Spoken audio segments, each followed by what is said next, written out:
Sagad sa mga tao mo gasto sa salapi aron ilingaw-lingaw o kaha gastuon sa pagsuroy-suroy. Apan ani ay magtutudlo nga migamit sa kaugalingon niyang salapi aron itabang sa naglisod niyang mga tinun-an nga nag-eskwela. Busa ato siyang ilailahon pinaagi sa report ni Orchid Slapingkaw. Good morning! Nice to see you this morning. Pagsud pa lang daan sa classroom, mainitong gisugat sa mga bata ang ilang magtutudlo sa Tagini Elementary School sa lungsod sa Carmen. Dayag sa ilang mga dagway ang kalipay ug excitement nga makatong bagong lason sa ilang magtutudlo. Siya, si Redgain Kiamko Hayson, usa ka magtutudlo sa mong tunghaan.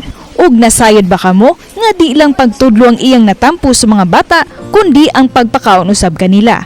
Bisan sa kawadon ug halos mahutda na siya og kwarta, mas unahon pa niya og tagad ang panginahanglanon sa mga bata inay sa iyang personal nga mga galastuhon. Iyang nakita ang kalisod nga nasinati sa mga bata, hinungdan nga gipakita niya ang iyang pagmahal kanila. Sa bukid man gud sir, ang snack sa mga bata is not typical nga biscuits, pan, mukaon sila sa and they found it out nga during snacks ang mga bata ningon nga let's figure it out, mag-imagine ta nga kani siya ice cream, ilang gitusok sa ilang kutsara ang bawnanan nga ginaling sa bato.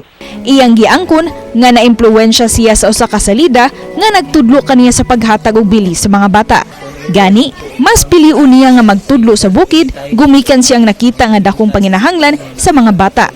Dugang pa niya nga may pipila ka mga tao nga adunay malumong kasing-kasing nga mutabang sa mga bata. Oba ni Rod Prado, ako si Orchid Slapingkaw.